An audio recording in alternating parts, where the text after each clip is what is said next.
Bismillahirrahmanirrahim. Assalamualaikum warahmatullahi wabarakatuh. Perkenalkan, saya Suci Rahmadani Lingga dari Universitas Islam Negeri Sumatera Utara, jurusan Ilmu Kesehatan Masyarakat semester 3. Baiklah, di video kali ini saya akan menjelaskan tentang fungi. Nah, di sini saya akan menjelaskan definisi fungi. Fungi adalah organisme kemoheterotrof yang memerlukan senyawa organik untuk nutrisinya, sumber karbon dan energi. Di dalam dunia mikrobia, jamur termasuk divisi mikota atau fungi. Mikota berasal dari kata mikes atau bahasa Yunani, disebut juga fungi bahasa Latin. Baik, di sini saya akan menjelaskan tentang ciri-ciri umum fungi. Yang pertama itu ada eukarioti atau memiliki membran inti, tidak memiliki klorofil atau heterotrof, uniseluler dan multiseluler, beberapa memiliki zat warna, mendapatkan nutrisi dengan absorpsi, bentuknya bermacam-macam, dinding sel tersusun dari zat kitin. Baik, di sini saya ada mengambil gambar atau contoh uniseluler dan multiseluler. Di sini juga saya ada membuat contoh tentang uniseluler dan multiseluler. Di sini ada saya membuat gambarnya. Baik, kita akan masuk ke struktur dan fungsi tubuh. Di sini ada yang pertama itu ada hifa atau hifae, yaitu benang-benang halus. Masuk kita ke septum atau septa, atau sekat atau dinding. Nah, hifa atau senositi, hifa yang berseptum.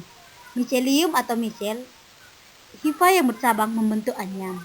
Miselium atau vegetatif, menyerap makanan. Miselium generatif, menghasilkan spora. Dan yang terakhir ada hostorium atau hostoria, yaitu ujung hifa. Kita masuk ke cara hidup. Parasit atau memperoleh zat organik dari organisme hidup yang lain atau disebut dengan inang. Nah, yang kedua ada simbiosis atau memperoleh zat organik dari organisme hidup yang lain atau inang, namun bersifat menguntungkan bagi inangnya, misalnya membantu di dalam proses pengambilan mineral dari tanah. Yang ketiga ada heterotrof, yaitu saprofit, memperoleh zat organik dari sisa-sisa organisme mati, misalnya daun-daun kertas, bangkai. Kita masuk ke habitat. Jamur dapat hidup dalam berbagai kondisi lingkungan habitat. Hidup jamur antara lain sebagai berikut, ada di darat dan di laut. Di tempat yang lembab, mengandung zat organik, lingkungan yang asam. Kita masuk ke reproduksi. Reproduksi itu ada dibagi menjadi dua, yaitu reproduksi aseksual dan reproduksi seksual. Nah, di sini juga ada gambar siklus reproduksi pada jamur. Kita masuk ke divisi-divisi jamur. Berdasarkan divisi jamur dibedakan ke dalam 4 divisi, yaitu yang pertama ada zygomycotina, yang kedua itu ada ascomycotina, yang ketiga ada basidiomycotina, yang keempat itu ada deuteteromycota. Kita masuk divisi zygomycotina. Di sini ada ciri-cirinya. Yang pertama itu hifa tidak bersekat. Yang kedua dinding sel dari zat kitin. Yang ketiga ada saprofit dan parasit. Yang keempat ada reproduksi seksual dengan zygosporangium. Yang kelima ada reproduksi aseksual dengan sporangium. Nah, pemanfaatan zygomycotina juga ada, yaitu beberapa jenis jamur dari divisi zygomycotina yang dapat dimanfaatkan antara lain, yaitu Rhizopus oryzae untuk pembuatan tempe, Rhizopus solonifer yang berperan dalam membusukkan roti. Ada saya membuat contoh atau gambar tentang zygomycotina. Baik, kita masuk ke divisi ascomycotina. Di sini juga saya ada ciri-cirinya, yaitu yang pertama, hifa bersekat atau ada yang berinti satu dan banyak. Saprofit, parasit, dan bersimbiosis dengan alga biru membentuk likenes. Reproduksi seksual dengan ascus membentuk ascocrab. Reproduksi aseksual dengan conidium. Nah, di samping ini juga ada gambar tentang ascomycotina. Kita dapat lihat gambarnya di sini. Selanjutnya, kita masuk divisi basidiomycotina. Di sini ada ciri-cirinya 4. Yang pertama itu ada hifa bersekat, ada yang berinti 1 dan 2. Saprofit, parasit, dan bersimbiosis dengan akar tumbuhan membentuk mycorrhiza. Yang ketiga ada reproduksi seksual dengan basidium membentuk basidiocrab. Yang keempat ada reproduksi aseksual dengan conidium. Nah, di sini juga ada pemanfaatan tentang Basidiomycotina mycotina. Ada beberapa jenis jamur pada divisi Basidiomycotina yang dimanfaatkan sebagai bahan obat-obatan seperti Ganoderma aplanatum dan Polyporus gingatum. Di sini juga saya sudah mengambil gambar atau contoh tentang bentuk basidium. Selanjutnya kita masuk ke divisi Deuteromycota. Di sini ada ciri-cirinya 4, yaitu pertama ada hifa bersekat tubuh berukuran mikroskopis, yang kedua ada bersifat parasit pada ternak dan ada yang hidup saprofit pada sampah. Yang ketiga ada reproduksi asexual dengan konidium dan seksual. Yang keempat itu ada banyak yang bersifat merusak atau menyebabkan penyakit pada hewan-hewan ternak, manusia dan tanaman budidaya. Nah, di samping ini juga saya ada mengambil contoh tentang divisi Deuteromycota. Nah, kita dapat melihat gambarnya seperti mana. Baik, kita masuk ke faktor yang mempengaruhi pertumbuhan jamur atau fungi.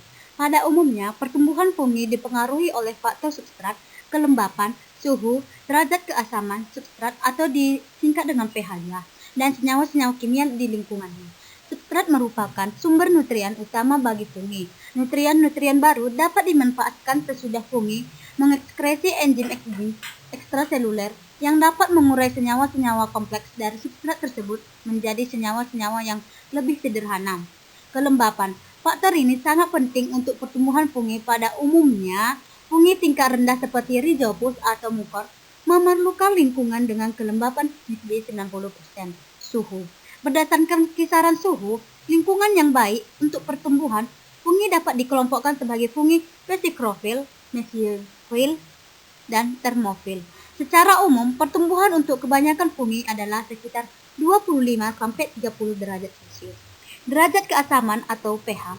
pH substrat sangat penting untuk pertumbuhan fungi karena enzim-enzim tertentu hanya akan mengurai suatu substrat sesuai dengan aktivitasnya pada pH tertentu. Umumnya, fungi menyenangi pH di bawah 7,0.